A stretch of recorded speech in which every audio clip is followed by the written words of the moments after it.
Hello friends, welcome to competitive exams. इस video में हम बात करने वाले हैं मैट्रिक्स पे। तो आज हम डिस्कस करेंगे मैट्रिक्स और उसके टाइप्स को। तो मैट्रिक्स क्या होता है, उसके कितने टाइप्स होते हैं, ये आज हम देखने वाले हैं। तो फ्रेंड्स, अभी तक आपने मेरे चैनल को सब्सक्राइब नहीं किया, सब्सक्राइब कर लीजिए और बेल बटन को प्रेस कर दीजिए, जिससे मेरी वीडियोज़ की नोटिफिकेशन आपको मिलती रहे। तो चलिए फ्रेंड्स, स्टार्ट करते हैं वीडियो को। सबसे पहले बात करते हैं हम मैट्रिक्स की। तो मैट्रिक्स क्या होता है?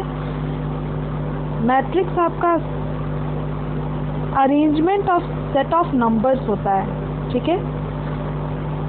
सेट ऑफ नंबर्स या फिर वेरिएबल्स या फिर फंक्शंस जो कि रोज एंड कॉलम्स के फॉर्म में अरेंज होते हैं, ठीक है। आपको पता होगा रोज क्या होते हैं। तो रोज आपके, ये आपका एक रो हो गया, ये आपकी दूसरी रो हो गई और ये आपकी तीसरी रो हो गई, ठीक है। बात करेंगे अब हम कॉलम की। तो कॉलम ये हो गया आपका एक पहला कॉलम, ये दूसरा कॉलम और ये तीसरा कॉलम, ठीक है। तो रोज और कॉलम के अरेंजमेंट को, रोज और कॉलम में जो आपका नंबर होता है, वेरिएबल होता है और फंक्शन होता है, इसके अरेंजमेंट को ही हम क्या कहते हैं? मैट्रिक्स कहते हैं। और मैट्रिक्स को आप हमेशा कैपिटल इंग्लिश अल्फ़ाबेट से रिप्रेजेंट करते हैं, ठीक है। यहाँ पे जैसे एग्जांपल में मैंने ए लिया है, ठीक है। ए एक मैट्रिक्स है जिसमें आपके ये एलिमेंट्स दिए गए हैं, जिसमें आपका ये रो है जिसको मैं R1 से डिनोट करूँगी, ये रो 2 है, ये रो 3 है, ठीक है। तो इसमें आप देख सकते हैं कि आपके पास यहाँ पे 3 रो हैं और 3 कॉलम है। तो ये आपका 3x3 का मैट्रिक्स है, ठीक है। 3x3 ऑर्डर का मैट्रिक्स है। ऑर्डर ऑफ मैट्रिक्स क्या होता है? तो ऑर्डर ऑफ मैट्रिक्स होता है आपका number of rose into number of column. जैसा कि आप यहाँ देख सकते हैं, ये नंबर ऑफ रोज रिप्रेजेंट करेगा और ये नंबर ऑफ कॉलम, यानी आपके वहाँ 3 नंबर ऑफ रोज हैं आपके इस मैट्रिक्स में और 3 नंबर ऑफ कॉलम्स हैं, ठीक है।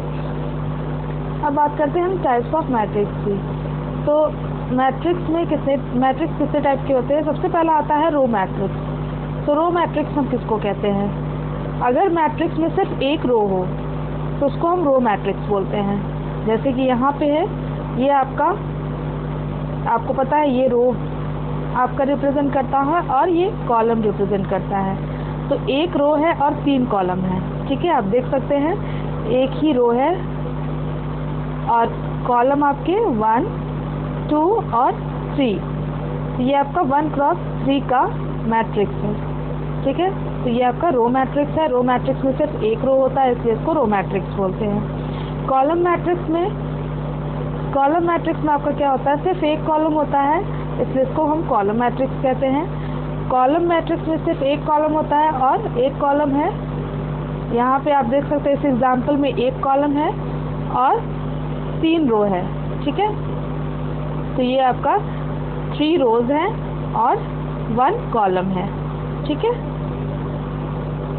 थर्ड आपका आता है नल और जीरो मैट्रिक्स। तो नल और जीरो मैट्रिक्स किसको कहते हैं?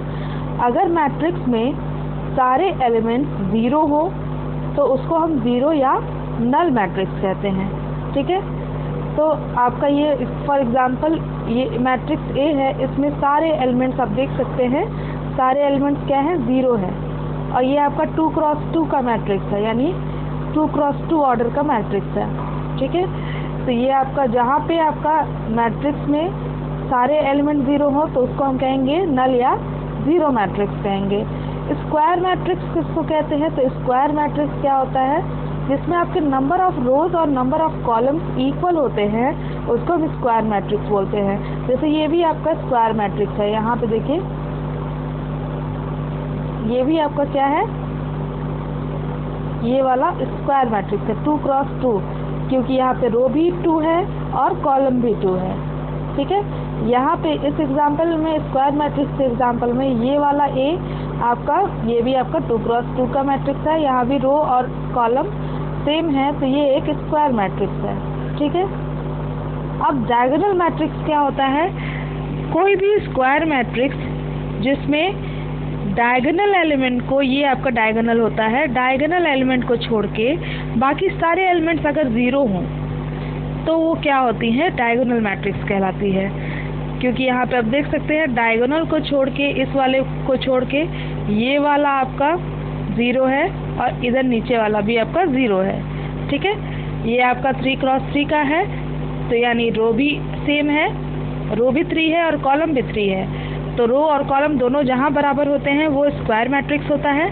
तो ये आपका एक स्क्वायर मैट्रिक्स है और इसमें सिर्फ डायगोनल एलिमेंट आपके नॉन ज़ीरो एलिमेंट है और बाकी सब ज़ीरो है, इसलिए ये आपका एक डायगोनल मैट्रिक्स भी है।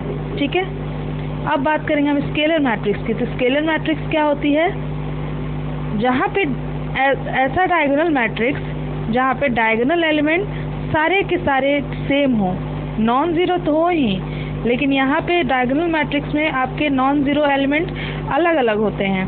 लेकिन अगर ये डायगोनल एलिमेंट्स अगर नॉन ज़ीरो होने के साथ साथ डिफरेंट ना हो, यानी सेम हो, तो यहाँ देखिए ये 2 है, ये 2 है, ये 2 है, तो डायगोनल एलिमेंट हैं, बाकी सारे एलिमेंट ज़ीरो हैं, तो ये एक डायगोनल मैट्रिक्स भी है, प्लस आपका ये डायगोनल एलिमेंट सारे सेम हैं, इसलिए ये क्या है, एक स्केलर मैट्रिक्स है।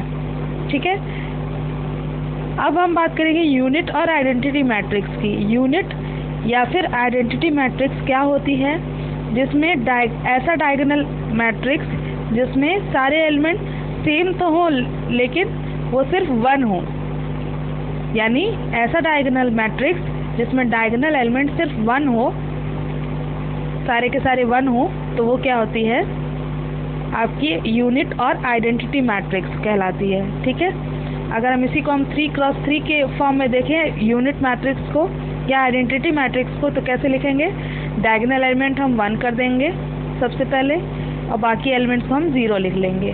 ठीक है, तो ये आपका हो जाएगा 3x3 ऑर्डर का आइडेंटिटी मैट्रिक्स। ठीक है, अब हम देखते हैं ट्रांसपोज ऑफ मैट्रिक्स।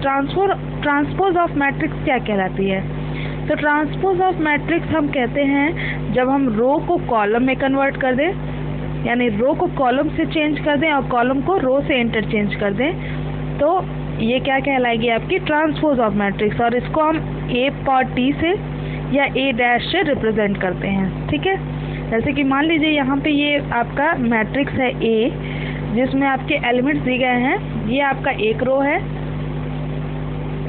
ये आपका दूसरा रो है और ये आपका तीसरा रो है। अब इसको हम A ट्रांसपोज में कन्वर्ट करेंगे तो रो को हम कॉलम में कन्वर्ट कर देंगे। तो इस 1 2 3 को हम कैसे लिख देंगे, 1 2 3, रो था कॉलम हो गया। अब ये वाले रो को हम कॉलम में कन्वर्ट करेंगे तो 4 3 5। ठीक है, अब इस वाले रो को हम कन्वर्ट करेंगे तो क्या हो जाएगा, 2 6 और 2। तो ये आपका हो गया A ट्रांसपोज, यानी हमने मैट्रिक्स का क्या कर दिया, ट्रांसपोज मतलब रो को कॉलम में कन्वर्ट करना और कॉलम को रो में कन्वर्ट करना। ठीक है, अब हम बात करेंगे अपर ट्रायंगुलर मैट्रिक्स। तो अपर ट्रायंगुलर मैट्रिक्स क्या होती है, अपर ट्रायंगुलर मैट्रिक्स मीन्स अपर के डायगोनल एलिमेंट से ऊपर के सारे एलिमेंट नॉन ज़ीरो हों और डायगोनल के नीचे वाले एलिमेंट सारे ज़ीरो हों, तो ये आपका क्या कहलाता है, अपर ट्रायंगुलर। अपर ट्रायंगुलर से मैं आपको ट्रिक बताती हूँ, ये अपर है यानी अपर की वैल्यू नॉन ज़ीरो होगी। ठीक है, और लोअर में देखें तो लोअर ट्रायंगुलर मैट्रिक्स क्या होती है, जिसमें लोअर की वैल्यू नॉन ज़ीरो हो, बाकी एलिमेंट ज़ीरो हो। ठीक है, तो ये ट्रिक है कि लोअर यानी लोअर के एलिमेंट नॉन ज़ीरो होंगे और अपर यानी अपर के एलिमेंट नॉन ज़ीरो होंगे। ठीक है, तो आज की वीडियो में इतना ही डिस्कस करेंगे। आगे की वीडियोस में हम सिमेट्रिक मैट्रिक्स क्या होती है, असिमेट्रिक मैट्रिक्स क्या होती है, ये सारे कुछ डिस्कस करने वाले हैं। तो फ्रेंड्स, आपको वीडियो कैसी लगी आप कमेंट करके ज़रूर बताएं, जिससे कि मैं आगे की क्लास कंटिन्यू कर सकूं। और अगर वीडियो पसंद आई हो तो लाइक और शेयर करना बिल्कुल मत भूलिएगा। Thank you for watching.